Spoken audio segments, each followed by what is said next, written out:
The sun hung low over Willow Creek Park, painting the sky in lazy strokes of gold and lavender. The air carried the scent of fresh-cut grass and the faint hum of summer life, kids shrieking with delight, dogs barking in the distance, and the rhythmic creak of swings cutting through the breeze. It was the kind of Saturday afternoon that felt like a gift, a rare moment of peace for Sarah and me. We sat on a weathered bench, sipping lukewarm coffee from paper cups, watching our daughter Lily soar on the swings. Her tiny sneakers kicked at the air, her braids bouncing with every arc, and her hearing aids, small, silver devices glinting in the sunlight, caught the light like stars. Those little miracles let her hear the world, the rustle of leaves, the whisper of our I love yous, the bird songs she chased with wide-eyed wonder. For a moment, everything felt right. Safe. Perfect. Then she appeared. Clara Hensley. She stood by the bike racks, hands on hips, her sharp eyes scanning the park like a hawk hunting prey. Clara, the self-proclaimed queen of the neighborhood HOA, wielded her clipboard like a scepter, her sensible shoes and severe bob a warning to anyone who dared enjoy themselves too freely. She wasn't an official authority, but you'd never know it from the way she terrorized Willow Creek with her invented rules and relentless fines. Sarah tensed beside me, her grip tightening on her cane. "She's here," she muttered, her voice low, like she was naming a storm rolling in. I followed her gaze, my stomach nodding. Clara was trouble incarnate, a dark cloud in khakis, and wherever she went, peace shattered. We tried to ignore her, hoping she'd fixate on someone else, see a dog off its leash, teens loitering too loudly. The park was big enough, we told ourselves. Surely she'd move on. But then her eyes locked on Lily. A sour twist curled her lips, the kind of look that said a joyful, imperfect child was a personal insult. She marched toward the swings, her clipboard tucked under her arm like a loaded gun. At first, she just hovered, barking orders at the kids. "Not so high! Stop running! Quit that noise!" Parents stiffened, pulling their children closer. No one spoke up. Everyone knew Clara didn't just yell, she documented. She filed complaints, issued fines, turned quiet lives into nightmares. Sarah's knuckles whitened around her cane.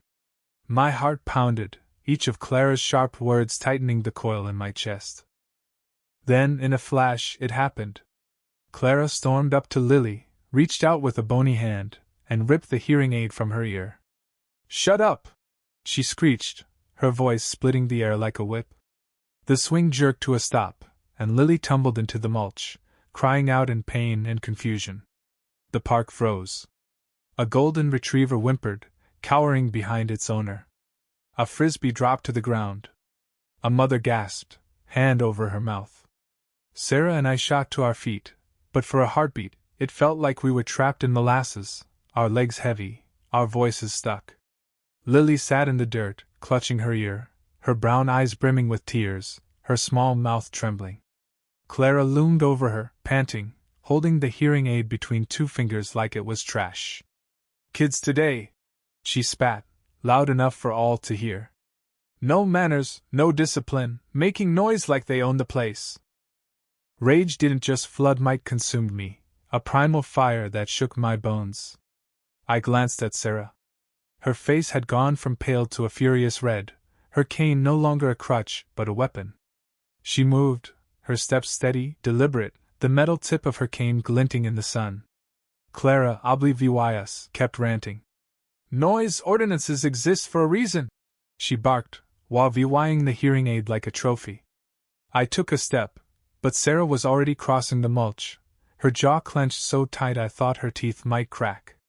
I wanted to call her back, to stop her, but deep down, I didn't. I wanted the storm to hit. This wasn't just about Lily anymore. It was about every child Clara had silenced, every family she'd harassed, every joy she'd crushed. Lily's cry pierced the air again, high and trembling, as she scrambled back, her braids tangled, her fingers pressed to her bleeding earlobe. The crowd stirred, a mother pulled her child close, an elderly couple gripped their walker, a teenager dropped his phone in shock. Sarah didn't falter. Her cane punched into the mulch with each step, leaving scars in the earth. She was no longer just a mother, she was vengeance in sneakers and denim, a force carved from love and fury. Clara, still sneering, muttered, "Noise complaints are serious. It's not my fault if no one enforces rules." Sarah stopped 2 feet away, her cane planted like a battle standard. "Give it back," she said, her voice a low growl. Clara blinked, glancing at the hearing aid as if she'd forgotten it. "I said," Sarah repeated louder, "give it back to my daughter." Phones emerged from the crowd, screens angled, recording. Clara's smirk faltered. "She was making a scene," she snapped. "It's not my fault your kid's defective." The word landed like a bomb. Sarah flinched, then stilled, her eyes hardening into stone. "You touched my child," she said, each word a blade. "You assaulted a disabled girl, and you think you're owed gratitude?" Clara opened her mouth, but Sarah cut her off. She was laughing. "You don't even know the difference, do you?" The park held its breath.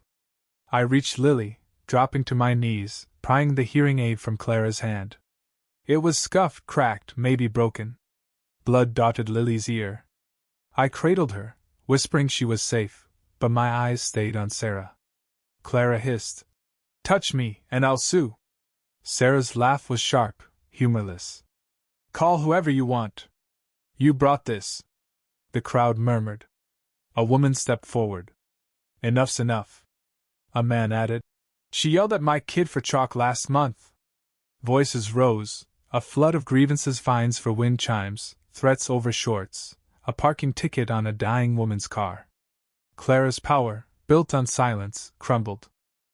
Sarah raised her cane, the sun catching its tip. Clara's eyes widened, too late. With a crack like a snapped bone, the cane struck Clara's cheek. She staggered, her clipboard falling, her hand flying to her swelling face. A boy's ice cream hit the dirt. A girl clapped, slow and delighted. "She deserved it," someone muttered. Sarah stood tall, breathing hard, her cane lowered like a sword after a duel. The spell was broken. Clara's reign was over. She stumbled toward the parking lot, dialing 911, shrieking about assault. But the crowd followed, not to chase, but to testify. Sirens wailed. 4 officers arrived, and Clara ran to them, pointing at Sarah. "She hit me! She's dangerous!" But a mother stepped up, phone in hand. "I filmed it." She attacked the girl first. Others joined videos, photos, years of documented abuses. Clara was cuffed, charged with assault and destruction of medical equipment. The crowd watched, silent but satisfied, as she was led away. The story exploded online. By nightfall, Clara's mugshot buzzed, stun was everywhere, captioned with memes. "HOA tyrant down!" The HOA dissolved amid lawsuits.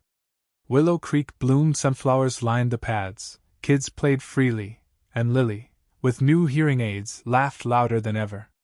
Sarah's cane wasn't just a weapon, it was a declaration. Sometimes, justice isn't a gavel.